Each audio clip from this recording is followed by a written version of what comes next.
It's the battle of the boards. Field Yates' top 25 is here. How does it compare to Mel Kiper's? We'll break down the nation's hottest prospects coming up. Plus, we're responding to your questions, your takes, and your draft dreams live. First Draft starts right now. Hi, everybody, and welcome back to another week of First Draft. We hope you all had a wonderful Thanksgiving. We are now getting down to the nitty-gritty of the college football season. We're here every week throughout the season on Thursday afternoons live on the NFL on ESPN YouTube channel and wherever you get your podcasts. They are the legends, Mel Kiper and Field Yates. I have mentioned every single week that Mel has a big board on ESPN.com, and it's updated every Friday. This week, for the first time, we have an addendum. Field Yates has his first big board available right now, and we are going to spend a lot of the conversation today comparing what Field is seeing versus what Mel is seeing in the draft class of 2025. So to begin, Field, what was the most challenging piece of putting together this big board? Yeah, this top 25 precedes my mock draft, which we'll discuss on next week's show, Greeny, that will be available, I believe, Wednesday on ESPN and all various places that you find your content, of course, ESPN.com. It's looking ahead to the mock draft and forecasting players who might go pretty high in the mock draft who aren't quite as high on your big board. And no position defines that more than the incongruence that I find with my rankings of the quarterbacks in the top 25 and where I think they will end up going once we reach April 25th in Green Bay, Wisconsin. So that is always a challenge, Greeny. On top of that, and you know, this is just natural. This is not specific to the 2025 draft class, but the further we get away from player number one on the board, the narrower the gap is between the difference in players. So my 38th ranked guy and my 39th ranked guy might be basically the same player. Meanwhile, some years, and I think this year it applies, there might be a gap from 4 to 5 that is like, you're talking about a franchise-altering player from the minute he steps onto your practice facility to a guy who's going to be a really good prospect who adds solid starter value. So I would say that finding those last 4 to 5 guys to round out the top 25 can always be a bit of a challenge. Okay, so there will be places that you will disagree, and that will be the fun of this day. Mel, there is one place that you both definitively agree, and I feel like this name has been the same on top of the board since before the season began, and it has never wavered. Mel, for both you and Field, Travis Hunter is the number one player in this class. And no question about it. I mean, Travis Hunter should win the Heisman Trophy. I don't have a vote, but he would get my vote. What he's done has been pretty amazing, and to be healthy and being out there playing both ways, the stamina, the endurance, the skill set, everything about him, the attitude, the competitiveness, everything about Travis Hunter screams best player in this draft. And we said we had an Elite 8 last year, loaded with guys. Some didn't. Brock Bowers didn't go as high as I had him rated, but he still has been an elite player in the NFL, and he should have been one of those Elite 8. He was in terms of grade. But in terms of this year, where would Travis Hunter be in regards to that group last year? It'd have been right there, right at the top. So Travis Hunter in any draft, we talk about grading against previous drafts, we all do. Travis Hunter against anybody at the cornerback spot, wide receiver spot, when you combine it, would be way up there. So if you're Jacksonville and you're picking one, you trade out of that spot. And if they want Shedeur Sanders, whether it's the Giants or the Raiders, go get them, and we can move down and get Travis Hunter. If we have to stay there, we take the best player, Travis Hunter. So no way in this draft, I see no way could he get past the second, third pick overall, and that would be a trade down by Jacksonville. He's to me, clear cut with no other player in the mix to be number one on a board other than Travis Hunter right now. Yeah, I think we're talking about the most unique player in the history of the NFL draft. And Mel would be a much better person to state that definitively because, of course, he is the NFL draft and has been doing it for, 40 years now, of 40 plus years evaluating these draft prospects. But Greeny, I mean, we've had players take snaps on both sides of the ball in the NFL, right? We have seen guys like Deion Sanders, most famously, right? Charles Woodson was a two-way player in college. But we have not seen a guy this dominant on both sides who I think very clearly aspires to play both sides the minute he steps on to an NFL field. And I thought early in the process that it was going to end up being an either or situation for Travis Hunter. I thought he might have to declare his stance, or maybe the team that drafts him would declare it for him. And maybe he would be motivated to play on the offensive side of the ball because he's a better fit, or defensive ball, whatever it might be. I'm at the point now where I understand it's incredibly, incredibly taxing to play 100+ snaps per game. But I'm starting to think there's a real solid chance that Travis Hunter is going to play a ton on both sides of the ball in the NFL. We haven't had a player who was ready to do that, who was also at this level at each position that he plays. So I think the floor for Travis Hunter is pick number 3 overall, which would be a tremendous value. The reason why I say pick number 3 is because I do think there's a chance that 2 quarterbacks go ahead of him just because of the natural positional value tied to a quarterback. But a guy who's going to go as high as 1 and as low as 3, to me, is very deserving to be at the top of this list. We've never had it, Greeny. You're going to be talking about this on Get Up in July, in August. You're going to be talking about Travis Hunter. Why not? Because he's a great player, but where's he going to play? And that's going to be the thing. We've never had this. I've been doing it we're getting close to 50 years. I've been covering this stuff. And I've never had a player that's come into the NFL where you don't know. And every time the phone rings, I was talking yesterday. Where do you think? This is people in the league. Where every time I get a call, okay, Travis Hunter, where do you think he should be a priority in terms of that position? He's the focus of the defensive secondary or the receiving entity. Where is he? They're all over the place. It's 50-50. The split. Every time I get a different answer. So nobody's in agreement as to what his primary position will be and what it should be. So when you get Travis Hunter and you get this great receiver, great corner, how do you balance it out? How do you sprinkle him in? What position is he best suited for to maximize that talent?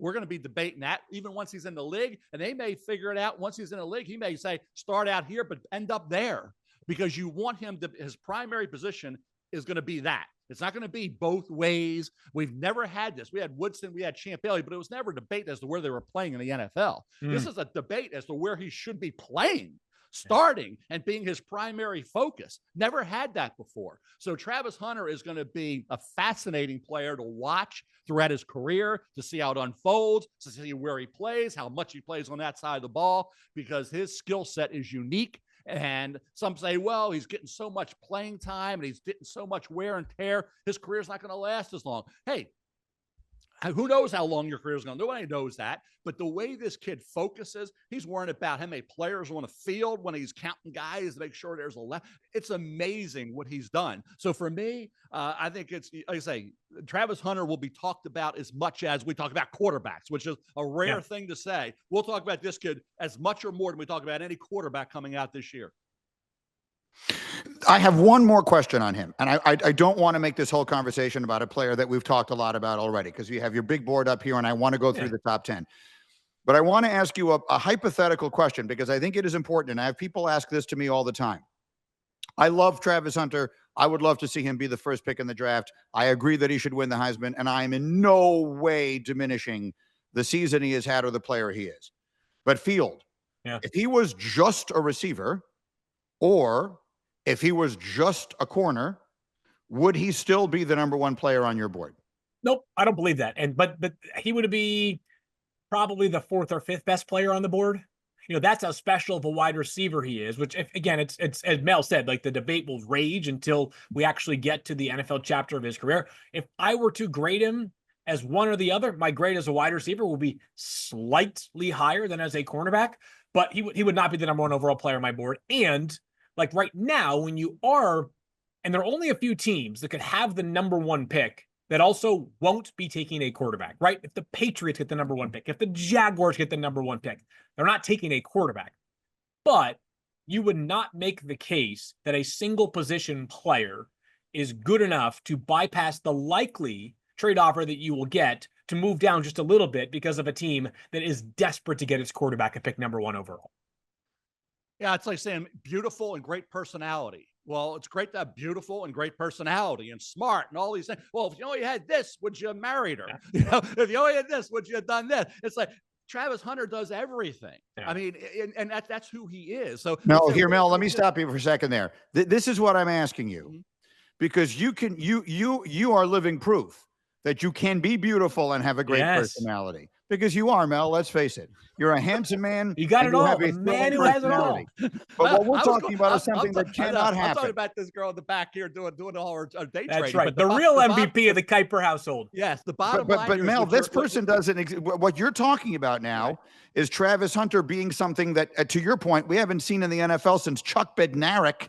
So he can't be beautiful and have a great personality in the NFL. He isn't going to be both. That's what I'm trying to say. Right, but we're diminishing, I think, here how good a receiver and a corner he is. If you put him at the cornerback board with Will Johnson missing his time with a toe injury, right? Okay, you could say he's the number one corner in this draft. Wide receiver wise, I don't put McMillan, T-Mac at Arizona ahead of him as a receiver. He's the number one receiver, certainly not Luther Burden. So this kid is the number one receiver.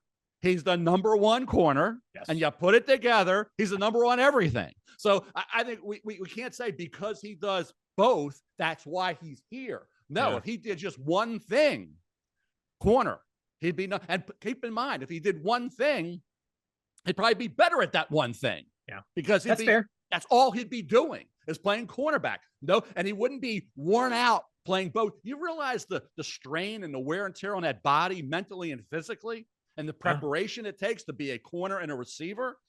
I mean, that's unbelievable. So if he was one position only, then he'd be maximizing that and he'd be the best corner and he'd be right up there with anybody we've talked about in the last 50 years. Wide receiver, he'd be right up there. Certainly in this draft, he'd be the best receiver. So yes, I think I don't think we can say that because he's so versatile, that's why he's number one. No, he's great at both spots. I just think the intriguing part of him is where is he going to play as a primary and where is he going to be sprinkled in and how long can that last? I just think we do.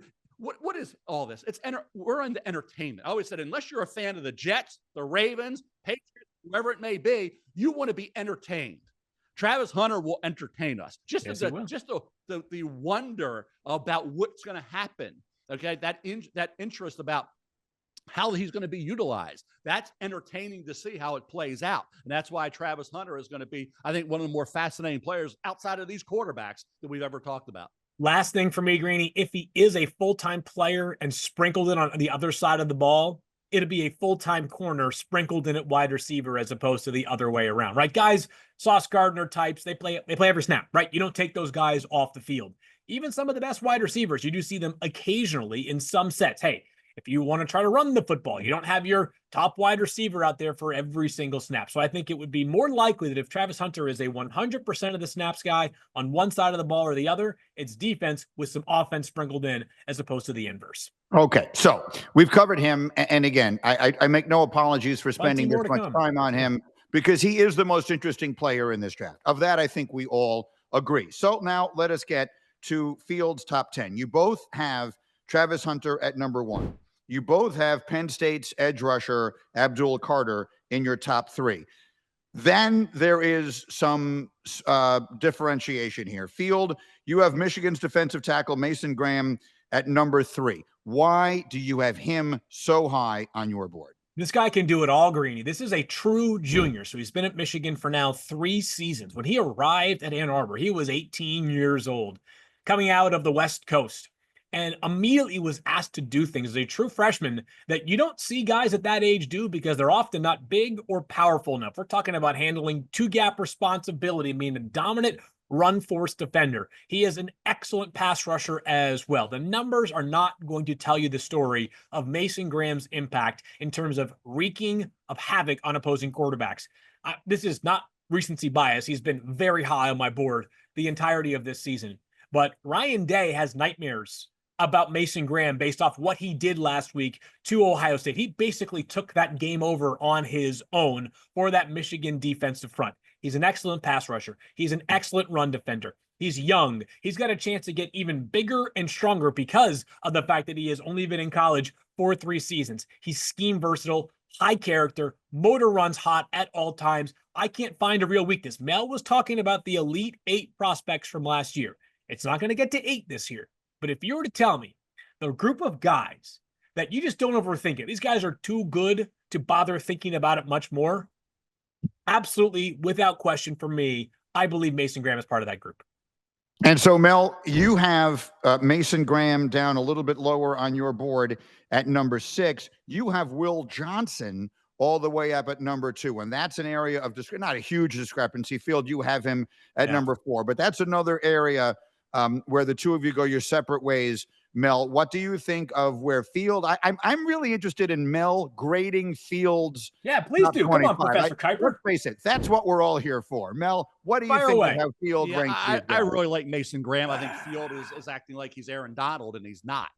So I think that's the thing. We're getting this picture of Aaron Donald. It's not, and I don't know if Field would agree with that or not. Aaron Donald didn't even go in the top 10, did he? Yeah, he was 295 pounds. Everybody got scared for no good reason. Right, exactly. So to me, I like Mason Graham. I think I have him at 6 on the big board. I think the Shedeur Sanders is a little lower because I think when you look at positional value, you say, well, how much do you factor in? I think you got to factor it in. I mean, he's a quarterback who does everything you want an NFL quarterback to do. So I'm a little surprised. I think the one thing that jumped out at me was Kelvin Banks isn't number 1. But that was at 6. So that was the initial surprise. He's backed off at 6 now. But Shedeur Sanders at, 14, Field? 14, Mel, that's right. Yeah. That was the one that I said, whoa, explain. That's all. Mel, last year, I'll use last year as an example, just as a data point of a player. When you and I were talking about J.J. McCarthy all last pre-draft process, and J.J. did move up the board some because the pre-draft process was very kind to J.J., was excellent during the combine. You and I both heard the same things. We're talking about off the charts good in his team interviews and private workouts and pro day, which means nothing, but teams still buy into it for one reason or another. But we never had the conviction on J.J. McCarthy to catapult him all the way up to that same category as the top 3 quarterbacks. That's where I am on Shedeur Sanders. There is so much to like about what Shedeur does, right? This guy has incredible ball placement. He is a gifted pocket passer. I've said this, there's a lot of responsibility that comes with being the son of one of the most high-profile sports figures of the last 30 years. That's what Deion Sanders was. He was must-see TV as a player. He was must-see TV as an analyst. He's now must-see TV as a coach. There's a lot of good that comes with that, but you also better meet expectations. And Shedeur Sanders is cool under pressure. The areas of concern for me for Shedeur Sanders are pretty straightforward. The arm is fine. It's not overwhelming in terms of strength, right? But beyond that, it's 2 things. It's pocket presence. Took a lot of sacks this year, and I know that people will tell me the offensive line from Colorado is bad. That's true. Better this year than it was last year, but it's not great. I do think Shedeur, his clock has to speed up in the pocket. There were plays that could have been avoided by just getting the ball out faster. On top of that, I talk about second reaction plays for quarterbacks. It's when stuff does break down. How are you handling pressure? We've seen Caleb Williams rush for 33 yards in 7 games this season. Jaden Daniels, as we know, good luck blitzing that guy because if you do, he might run past you for a 50-yard touchdown. Drake May now leads the NFL in yards per rushing attempt and is right now on pace to have the single greatest season in NFL history in terms of quarterback rushing yards per attempt. He has 0 designed rushing yards. 0. What I'm saying is that all of those guys, when things get muddy in the pocket, which often happens for a quarterback who's playing in a highly drafted spot because they don't have a great offensive line, those guys can make something happen. I'm not as convicted that Shedeur Sanders can do that. Yeah, I think holding the ball too long, we saw it against Oklahoma State in that route on Friday where there was 3 straight plays when he had a 1st and goal that resulted in sacks and yardage, kept going backwards. So I get it. I just think that's trying to just allow things to develop late, holding the ball, not throwing it away. I think he'll get that. That clock will be sped up. But I think in terms of Shedeur, I always said there are elements of Burrow. There's elements of Goff, elements of Brady. So you see a little bit of that. It's no comparison to those guys. It's just elements of that with Shedeur Sanders. I don't think he'll ever run a 40. Don't you ever have to worry about Shedeur running a 40-yard dash. No. He can still, while he's not going to do it regularly, on a 3rd and 8, he can get the 1st down. And he can move. And I think the slipping and sliding and throwing, moving right, throwing, moving left, head up, seeing the field, the accuracy, the ball placement, all that is certainly in his favor. The toughness, all that, the smarts, all that is there. Intangibles off the chart. So for me, Shedeur in any draft, last year, I'd have put him fourth. I'd be curious, Phil, because I know you don't like him as much as I do. I would have had him right off of that group, and I ranked them as Caleb, Jaden, Drake, then Shedeur would have fallen in fourth. Now, knowing what we know about Bo Nix, Sean Payton, perfect. Hey, you might do a little revisionist history there. But I would have fallen, based on grade, Shedeur would have been 4 in terms of grade. Where would he be for you, Field? He would have been right around 4 with JJ. He would have been fighting tooth and nail with JJ McCarthy. Again, Bo Nix landing in Denver was not something we were baking into our rankings last year. You're ranking these players in a vacuum, not, hey, if Bo goes here versus Michael Penix going there, you're ranking these players without the information of where they will land. He will be somewhere fighting with JJ McCarthy, who I believe ended up as 16th overall on my big board by the time we got to draft day in Detroit. That's about where I would find Shedeur Sanders this year. And you have Cam Ward 17th, and Mel, you have Cam, I'm checking here, all the way up at 8. So there's another, Mel, there's another big discrepancy there. Yeah, he can throw. Now, some people say the delivery, the release, it's unorthodox. He can sling it around. And you say, okay, reckless, takes chances. And I agree, he's not perfect. And there are games at Miami where you say the mistake wasn't even noticed because in the second half, fourth quarter, they were routing these teams. They had an easy schedule. Why are they ranked where they are? Look at the schedule. Where was the challenging game? So he was able to make you not even remember that mistake. But in a game that was tight, in a game against better teams, those mistakes are magnified and those mistakes are real and they can hurt you. So I think for Cam Ward, he doesn't throw a lot of interceptions, but he takes a lot of chances. And I think that's where the recklessness with the fumbles, holding the ball out there, you're going to get hit. They're going to take that ball and they're going to go, and it's going to be a turnover. So I think he's got to adapt to the NFL, to things happening around him, and be a little bit more solid in the area he is on the field and realize and be aware of what's going on around him. And you can't improvise all the time, and you're not going to be able to hold that ball out there like a loaf of bread and get away with it. So I think for Cam Ward, the recklessness, I think, is something that would bother me. That's why he's where he is. But the arm talent, the ability to just let it go, and nothing bothers him. He doesn't let a bad play bother him and affect him, and he can move and he can beat you with his legs. So there's a lot to like about Cam. There are some concerns that he better clean up when he gets to the NFL, or guess what? We're talking about one mistake that a quarterback makes in the NFL in the first quarter, second quarter can be talked about and discussed. I go to a quarterback at Tennessee by the name of Will Levis. You will go back to that Jets game. Grinny watched it. One mistake. He played a hell of a game, but one mistake is the reason why Levis killed him in a Jets game. Go back to the Bears game. Played a hell of a game. He killed him with that ball that Tyreek Stevenson picked off when he just tried to throw it away and it went to Stevenson. Okay, played a hell of a game. I don't want to talk about the other two turnovers. One was backside where Latham didn't block the guy and he got hit as he was throwing. The other was an apologist. Last play of the game. So I don't call all these turnovers, but I'm just saying one play can diminish and basically reduce to you were terrible in a game where you played really good. In college, a couple mistakes, not 1, 2, 3 mistakes may go unnoticed because you hung 50, half 100 on somebody. So again, that's where I think for Cam Ward, that mistake in the NFL will be critical, and you can't do it. So and hey, mistakes happen. They're going to happen. You're going to throw interceptions, but reckless, sloppy, careless mistakes are something where in the NFL they're not tolerated. Yeah, we talk about things that travel to the NFL, and we talk about things that might travel but they can't.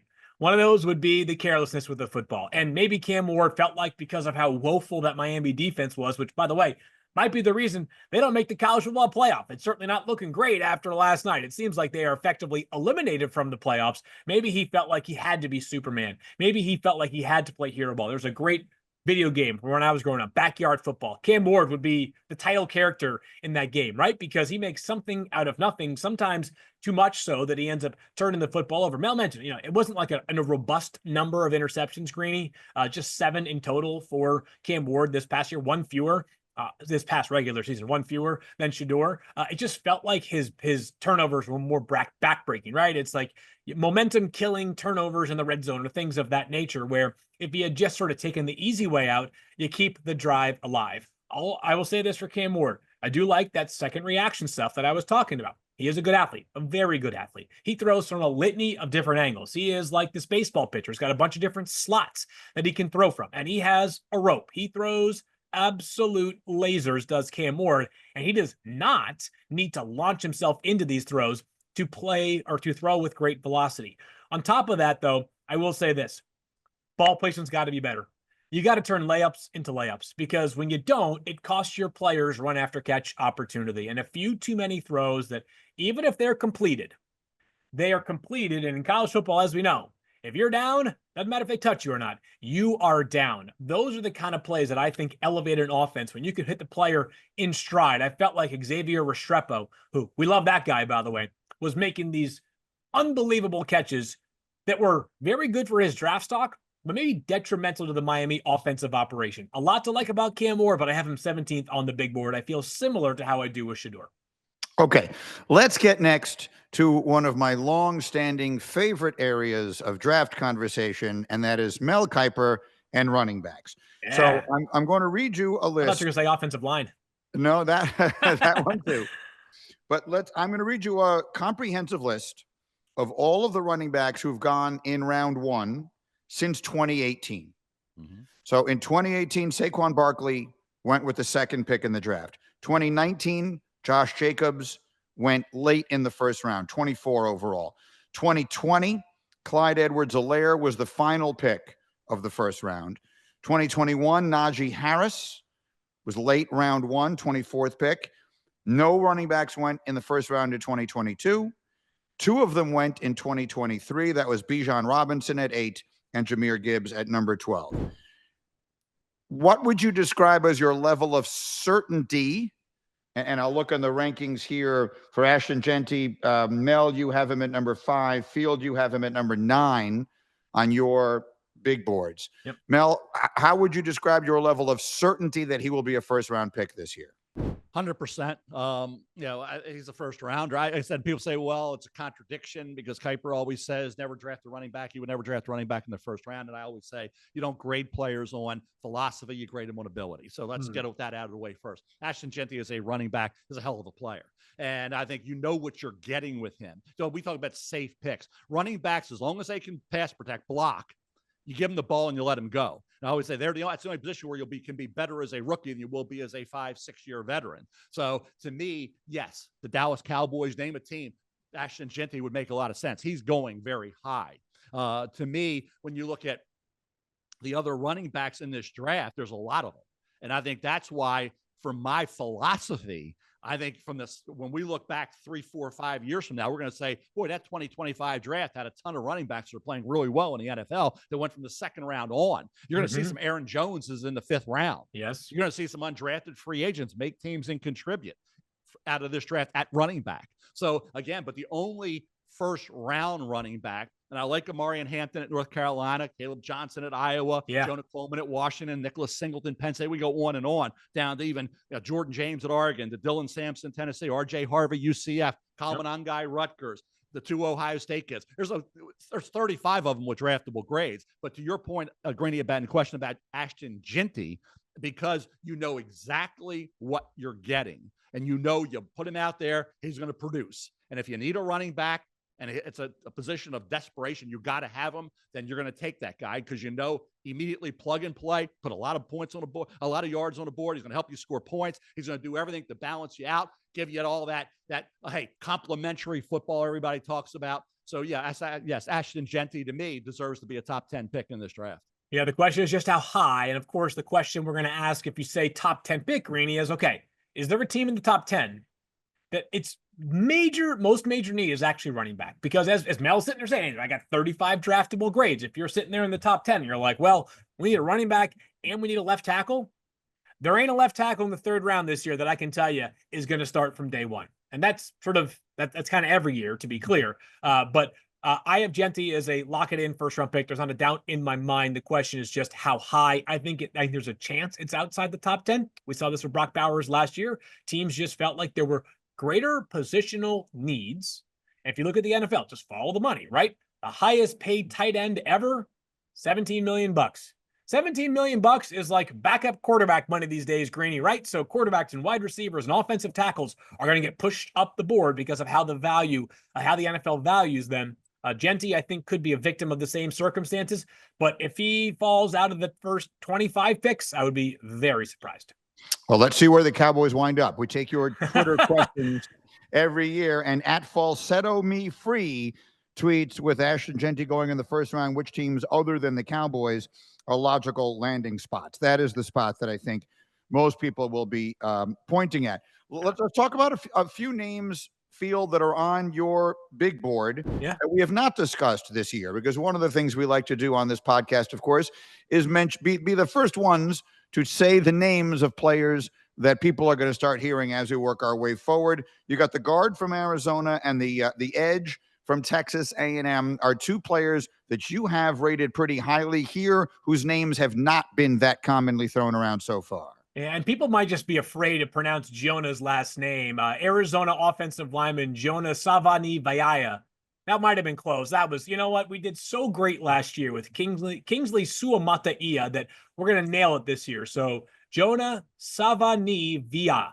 I'm sorry if that's not exactly correct, but I love watching this guy's tape. I think this could end up being a top 15 overall player. So he has played meaningful snaps this year. On the right side of the line is the right tackle. Left side of the line is the left tackle. He's got positional versatility. He looks good to me in both spots. He's also played guard, a lot of guard snaps for Arizona earlier on in his career. Greeny, he is massive.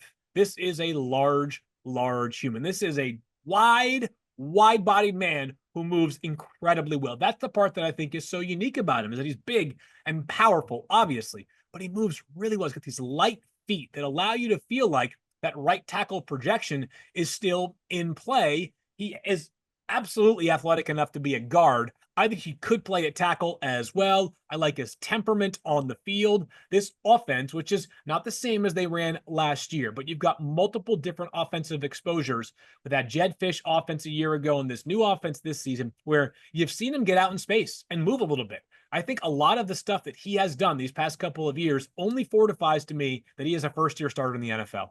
Yeah, do you think he's like a Deion Dawkins type? And that's who I kind of see a little bit. I like that. And I do think because of the guard depth, there are some guys that I think at that position, that interior offensive line position, that guard, even center, you're going to find, particularly a guard, a lot of players in that third, fourth round that could help you. Yep. So I think, how do you view him? Do you view him as a tackle? Do you view him as a guard? If you view him as a guard, I think you push him down just a bit, because as you said about running backs, you can find one. You can find a guard in the third, fourth, fifth round in this draft that can help you right away. Okay. If you think he's a right tackle, left tackle, or right tackle, if you think he's a right tackle, then hey, I'm with you, Field. But as a guard, I do think the fact that we have so many guys, looking at the list, I can go 15 deep at guard, of guys that I think can play in this league at a fairly high level, be a starter, be a solid starter, I think would affect him. So I think how you view him, you can say that versatility is great, and I love it. But I think, like I say, where did Deion Dawkins go? Wasn't the first round, but he's been a hell of a player with the Bills. Yeah.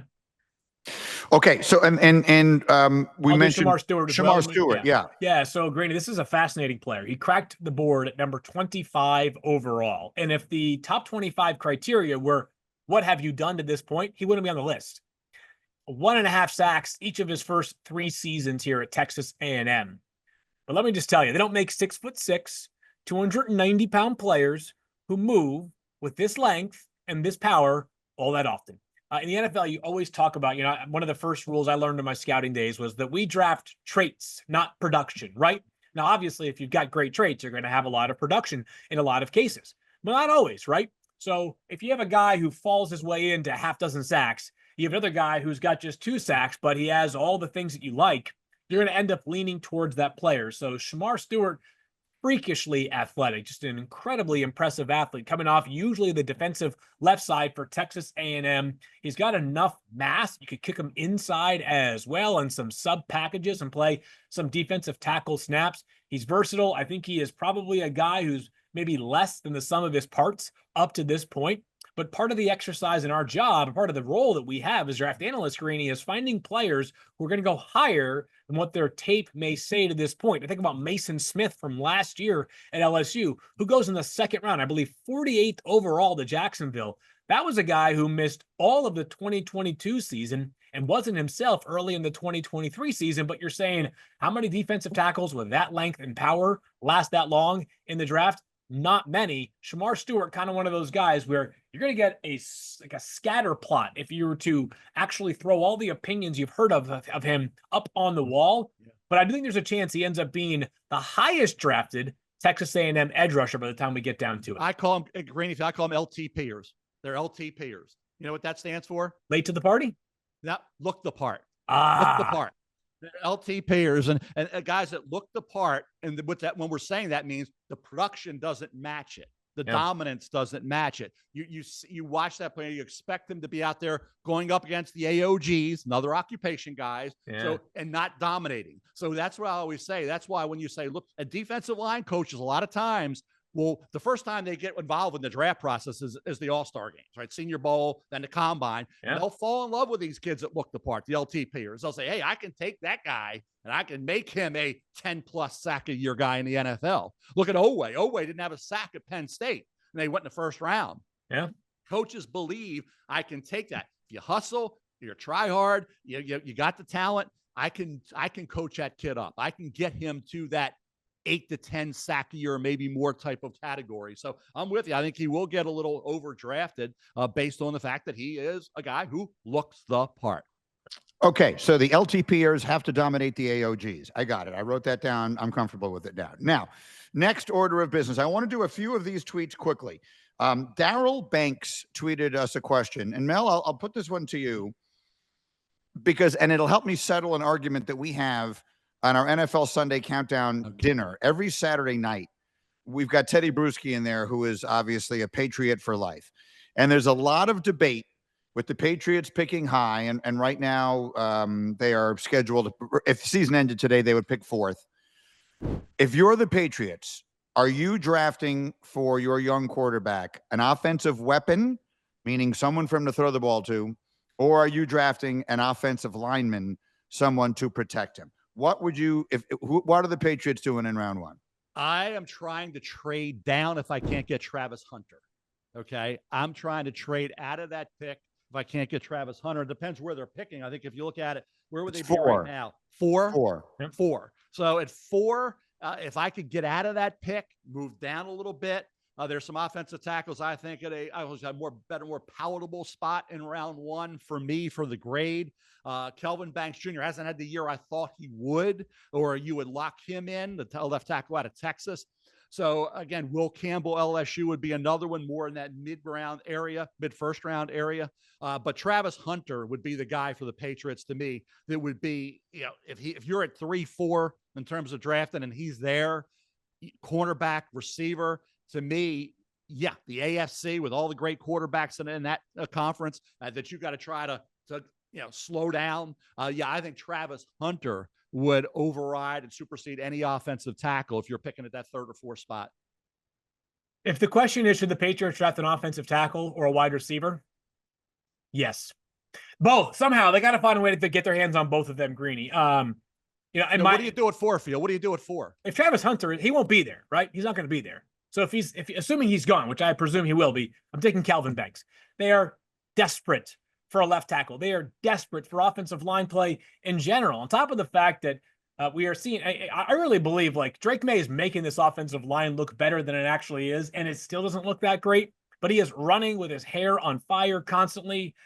Penalties, pre-snap, holding, you name it. This team is a mess along the offensive line. They need to fortify the offensive line. And I truly do believe it's great when you have both. It is amazing when you have both an offensive line and a great group of wide receivers. I believe on average, you can make do at wide receiver with closer to average players than you can along the offensive line.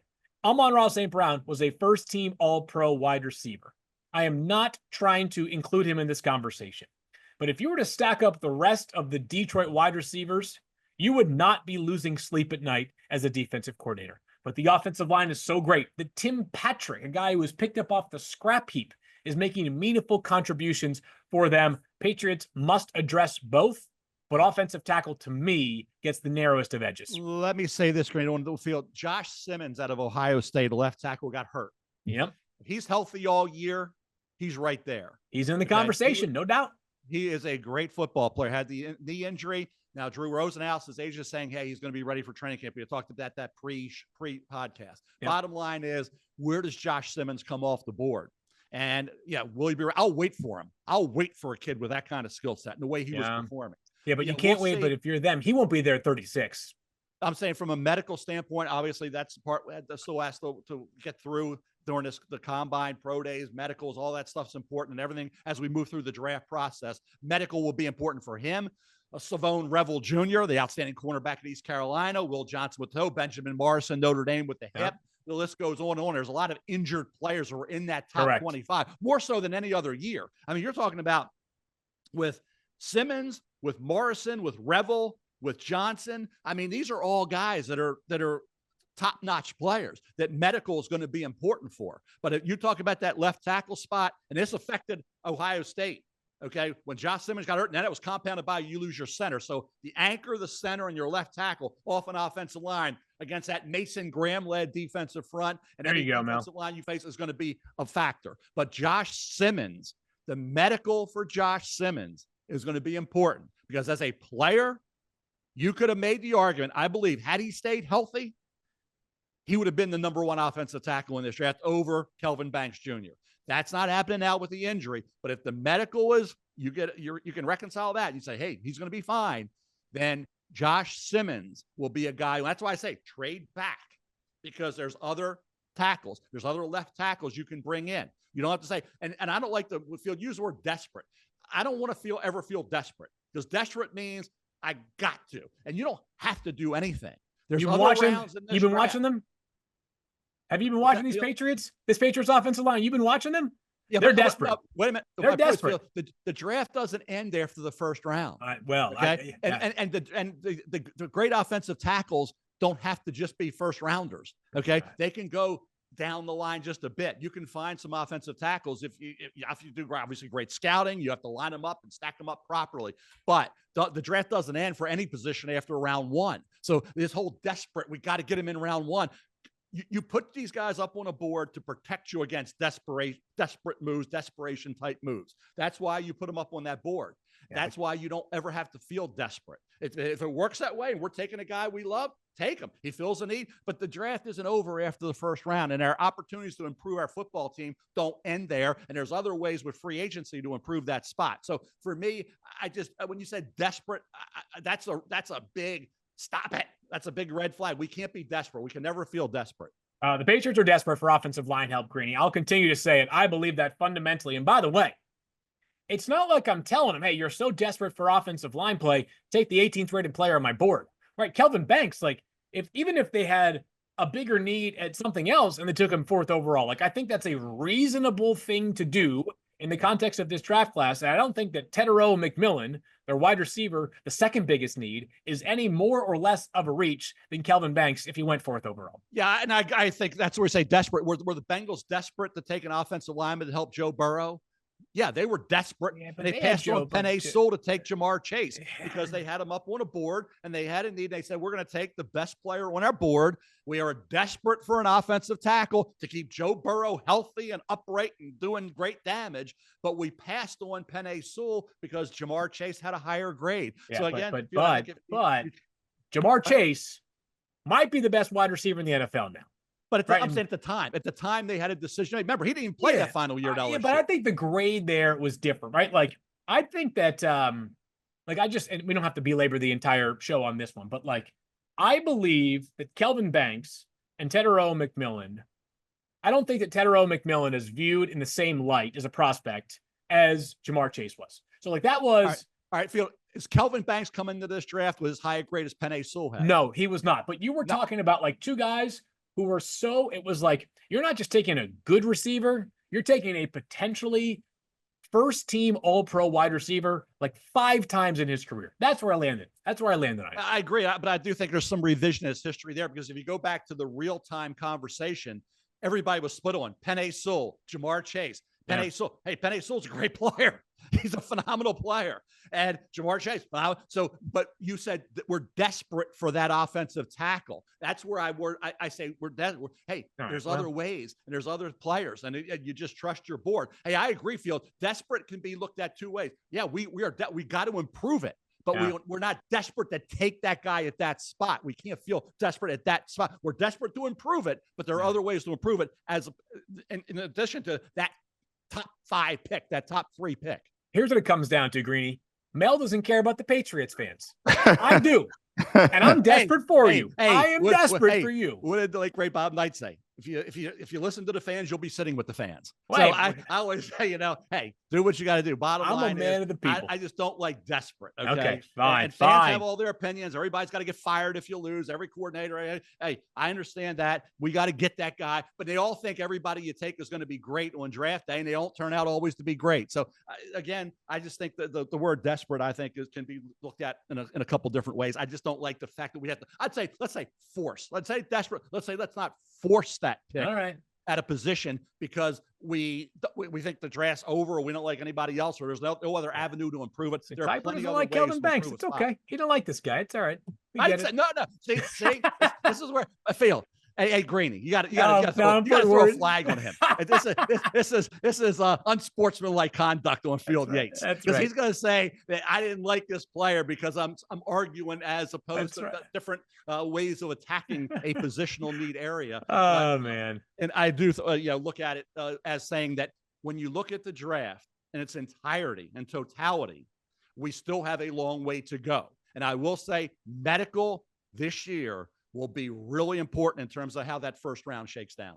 For what it's worth, Mel has Kelvin Banks 10th on his big board and Field has him 6th. So it's a difference, but it isn't that much. That's why he gets a flag. He got a couple flags, back-to-back flags on that one. All right, I want to get in a question about the championship games this weekend, which we have coming up. It's a monster weekend, and the SEC game obviously has enormous implications and enormous numbers of people that are going to be watching. And the implications will also go towards the draft prospects of the 2 quarterbacks. We have a great question here from Anthony Russo on Twitter X.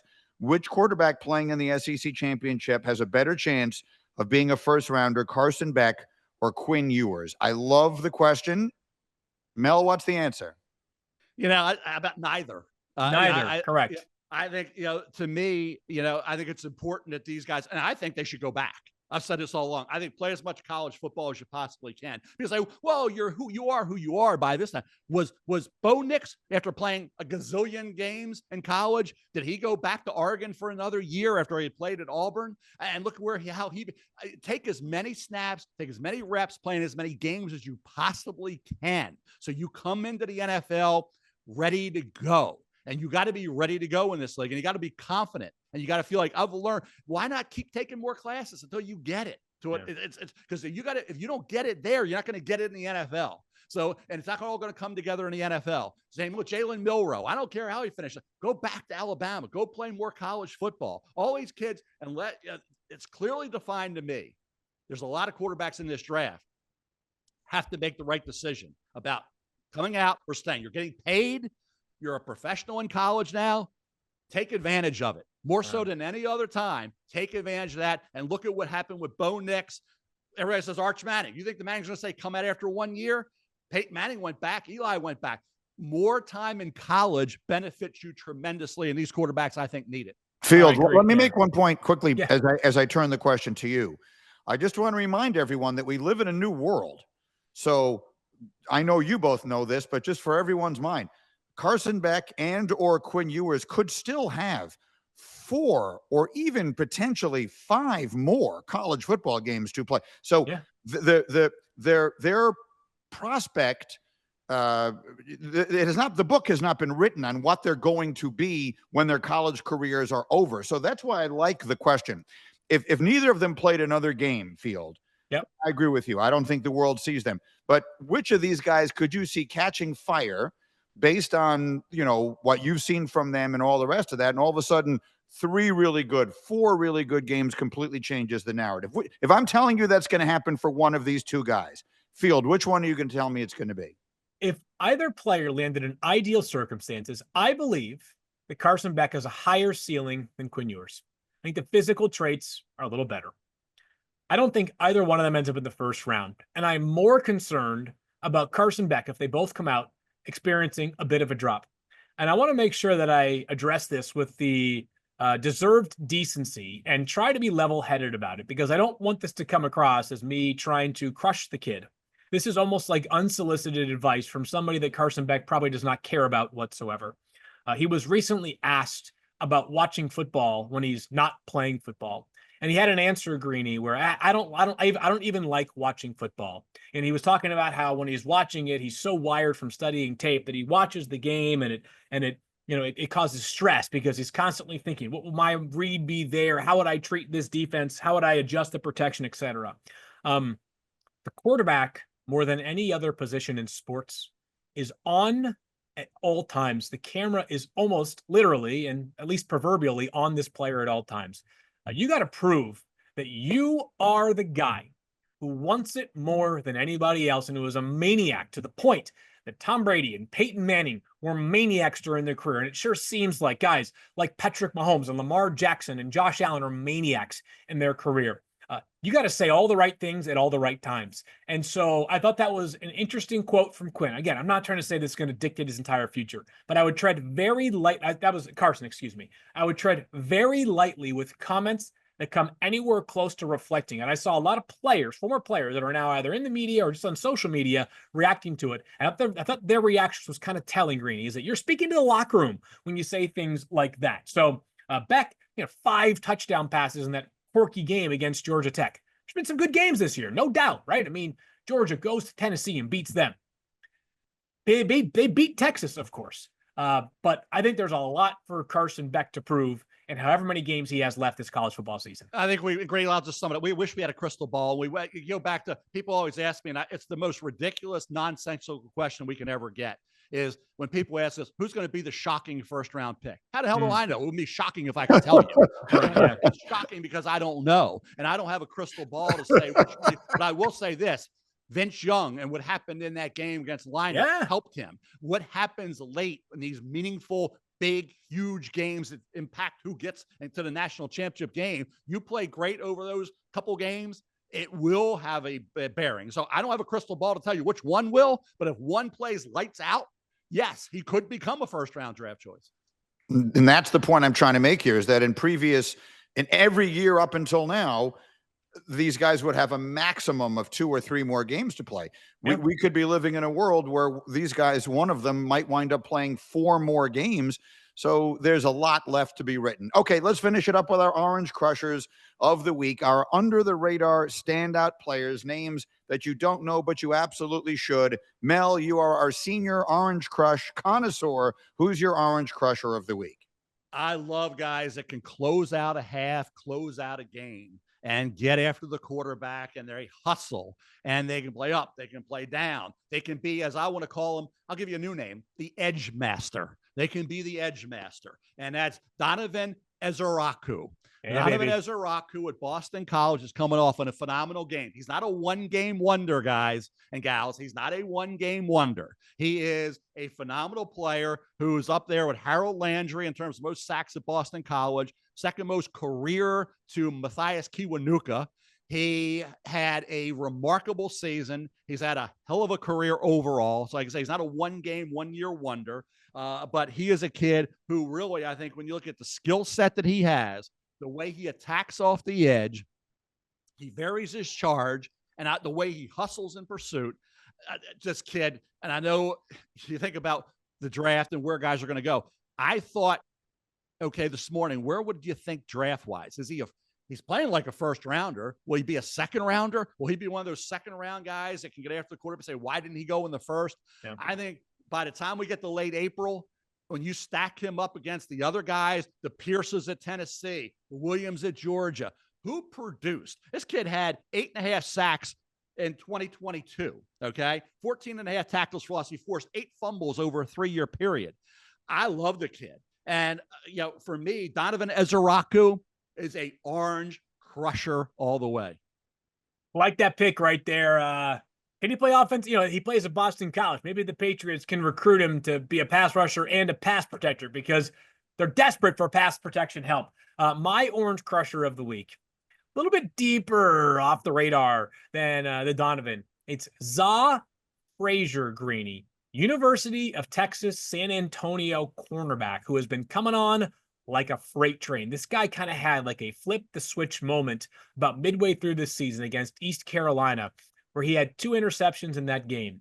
He now has 2 more games with 2 interceptions, which means he's up to 6 for the season. Their season is, of course, over the regular season, I should say. So 6 is the second most in all of FBS. He's about 6'2". I think he's going to run somewhere in the mid 4.4s. You just don't find too many corners with that kind of just body type and speed as well. Now, Zoff Frazier is probably more of a perimeter, linear corner, not going to hold up as well against some of these shiftier slot wide receivers. But if you need a turn and run corner, who I think goes somewhere late on day 3, because he is an older prospect who is well-traveled. He was at Coffeyville Community College, and I'm going to screw this up, either Southern Illinois or Illinois State. So he's got a little bit of a journey to his name right now. But we're looking for guys that are going to show up maybe at one of the All-Star games or go to the Combine and run a blazing time with his measurables. I think Zoff Frazier could hear his name called somewhere on day 3 in round 6 or 7. Okay, and there you go. There you have it for another week of First Draft. Enjoy all the conference championship games this weekend. We'll be back next week to talk about what we saw in them, what impact it had, and a whole lot more. Don't forget, you can like and subscribe to the podcast and tune in every Thursday during the season for full NFL draft analysis. Send us your questions on Twitter X using the hashtag FirstDraft. And as you see, we answer them here on the program. And a special reminder that coming soon, and we'll have details on it soon, we will be coming to you twice a week rather than once. We're putting those plans in place right now. But for the time being, that's it for us for today. That's Mel Kiper. That's Field Yates. I am Greeny. Enjoy the games this weekend, and we'll see you next week. Desperate for a piece of pumpkin pie. I'm desperate for some too now, Mel. You got me nervous.